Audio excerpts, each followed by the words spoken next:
pegadinha grande do pai. Faz um movimento de quebradinha agradando.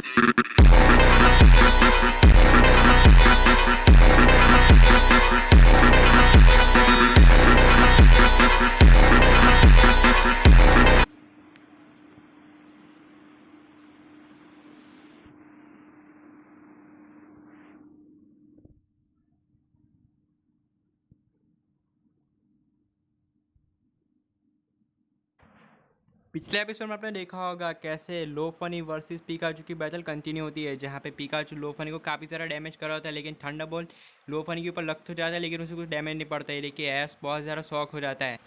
Brock तभी बोलता है ये कैसे हो सकता है, लो फनी तो एक नॉर्मल टैप हो गया मैन, उसे थंडरबोल्ट से डैमेज पड़ना चाहिए, लेकिन उसे थंडरबोल्ट से डैमेज बिल्कुल भी नहीं पड़ा। इसका मतलब कुछ तो गड़बड़ है।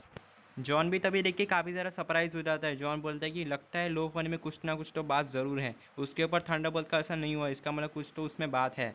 और अब देखिए आगे ऐश रिवील करता है कि उसका पिकाचू किसी से कम नहीं है। ऐश पिकाचू से बोलता है पिकाचू यूज़ करो थंडरबोल्ट अटैक का और लो फनी को एक ही बार में ख़त्म कर दो। इसके बाद तभी हम पिकाचू को देखते हैं जो कि अपनी पूरी ताकत का इस्तेमाल करके थंडरबोल्ट का यूज़ कर देता है, जो कि तेजी से लो फनी की तरफ बढ़ रहा होता है। लो फनी इस अटैक को रोकने के लिए यूज़ करती है हाइपर बीम अटैक का। दोनों ही पोकेमॉन्स कहते हैं काफ़ी ज़्यादा स्ट्रॉन्ग होते हैं, जो कि आपस में टकरा जाते हैं, जिससे दोनों में से किसी भी पोकेमॉन को कोई डैमेज नहीं पड़ता है।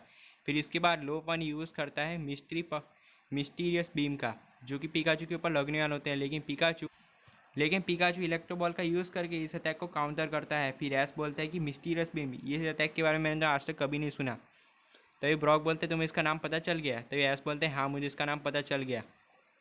इसके बाद ऐश तभी पिकाचू से आयरन टेल अटैक यूज़ करने को बोलता है। पिकाचू इस अटैक को लो फनी के ऊपर यूज़ कर देता है, जिससे लो फनी को इससे बहुत ही ज़्यादा डैमेज पड़ता है। आयरन टेल एक स्टील टाइप मूव होता है और लो फनी एक फाइटिंग टाइप के साथ साथ नॉर्मल टाइप भी होता है, जिसके चलते उसे इस अटैक से काफ़ी डैमेज पड़ता है। इसके बाद हम लो फनी को देखते हैं जो कि अपनी पूरी फुल पावर का यूज़ करती है। वो यूज़ करती है स्टोनेज अटैक का। लो फनी ज़मीन के अंदर से बहुत बड़े पत्थर निकालती है और वो पिकाचू की तरफ छोड़ देती है।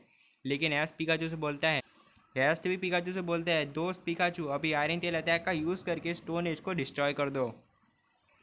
पिकाचू ऐसे ही करता है। जैसे स्टोन एज है ना पिकाचू के पास आ रहा होता है, पिकाचू आयरन टेल अटैक का यूज़ करके उन सारे पत्थरों को तोड़ देता है, जिसकी वजह से सारे के सारे पत्थर टूट के ज़मीन पे गिर जाते हैं।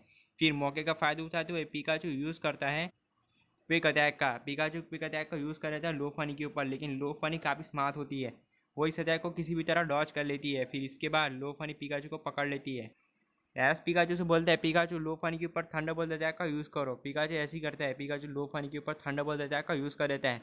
यह अटैक लो फनी के ऊपर लगता है, जिससे लो फनी को काफ़ी डैमेज पड़ता है और लो फनी डर के मारे पिकाचू को छोड़ देती है। लेकिन थोड़ी देर बाद पिकाचू ग्राउंड पे गिर जाता है। ये देख के ऐश सभी लोग काफ़ी ज़्यादा शौक हो रहे थे कि पिकाचू ज़मीन पे क्यों गिर गया। इसके बाद लो फनी को हम देखते हैं। लो फनी बोलती है लगता है मेरा काम हो चुका है, जो काम मैंने किए करने के लिए मैंने किया था, मैंने फाइनली पिकाचू को सुला दिया है और अब मेरा काम हो चुका है और अब मैं पिकाचू को डिफीट करने को तैयार हूँ। इसके बाद लो फनी तभी कुछ ना कुछ तो करती है। वो यूज़ करती है पिकाचू के ऊपर फोकस ब्लास्ट अटैक का। पिकाचू इस अटैक को रोकने के लिए काफ़ी कोशिश करता है। पिकाचू से बोलता है पिकाचू इस अटैक को डॉज करो, लेकिन पिकाचू इस अटैक को डॉज नहीं कर पा रहा था। पिकाचू सो गया था। किसी को कुछ समझ नहीं आ रहा था कि लो फनी ने ऐसा क्या कर दिया कि पिकाचू सो गया है। पिकाचू काफ़ी कोशिश करते हैं कि उठ जाए, लेकिन वो नहीं उठ पाता। इसके बाद तभी ब्रॉक को देखते हैं जो कि ऐसे बोलते हैं ऐश तुम्हें जल्दी कुछ ना कुछ तो करना होगा, नहीं तो लो फनी तुम्हारे पिकाचू को हरा देगा। तुम्हारे पास कोई दूसरा ऑप्शन नहीं है क्या लो फनी को हराने का। ऐश भी ब्रॉक से बोलता है नहीं ब्रॉक, मुझे नहीं पता कि मैं लो फनी को कैसे हराऊँ, लेकिन मुझे किसी भी तरह करके लो फनी को हराना होगा। ऐश का भी कोशिश करता है कि पिकाचू उठ जाए, लेकिन पिकाचू नहीं उठ पाता।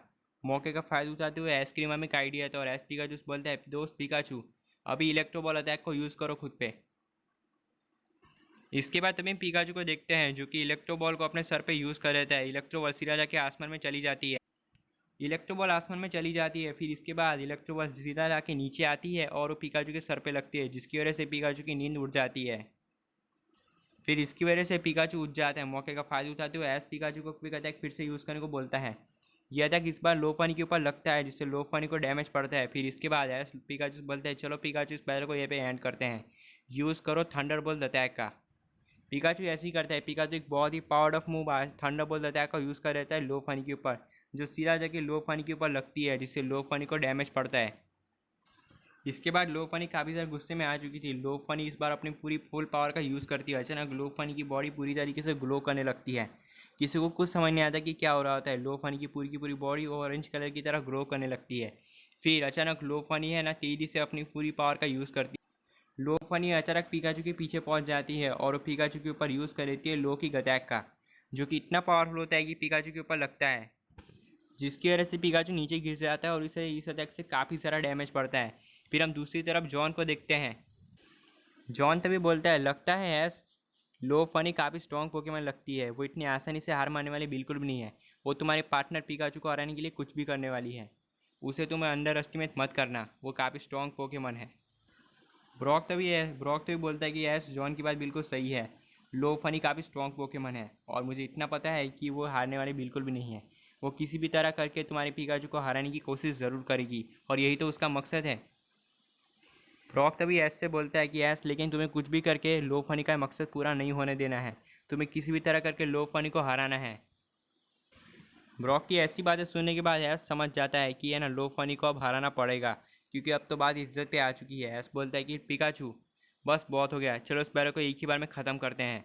यूज़ करो बोल देकर अटैक का। पिकाचू ऐसे ही करता है। पिकाचू बहुत ही पावरफुल मूव यूज़ करता है, जो कि उसका one of the best move होता है, जो कि होता है बोल टैकल। इस अटैक को आज तक कोई भी पोकेमॉन सर्वाइव नहीं कर पाया है। ये अटैक जिस भी पोकेमॉन के ऊपर लगा है वो पोकेमॉन ज़रूर हारा है, और ऐसे ही होता है। ये अटैक पिकाचू लो फनी के ऊपर यूज़ कर देता है। जैसे ही अटैक लो फनी के ऊपर लगने वाला होता है, लो फनी यूज़ करती है स्टोन एज अटैक का। लो फनी ज़मीन के अंदर से बहुत बड़े बड़े पत्थर निकालती है, लेकिन पिकाचू एक एक करके सारे स्टोन एज को तोड़ते हुए आगे बढ़ता है और वो लो फनी के ऊपर बोल टैकल अटैक को यूज़ कर देता है, जिसकी वजह से काफ़ी बड़ा एक्सप्लोजन होता है। एक्सप्लोजन की वजह से किसी को कुछ समझ नहीं आ रहा था कि क्या होता है। इसके बाद थोड़ी देर बाद उस जगह पे काफ़ी बड़ा स्मोक आ जाता है। स्मोक की वजह से किसी को कुछ समझ नहीं आ रहा था कि क्या होता है। इसके बाद काफ़ी लोग स्मोक की हटने की राह देखते हैं। फिर इसके बाद फाइनली स्मोक हटता है।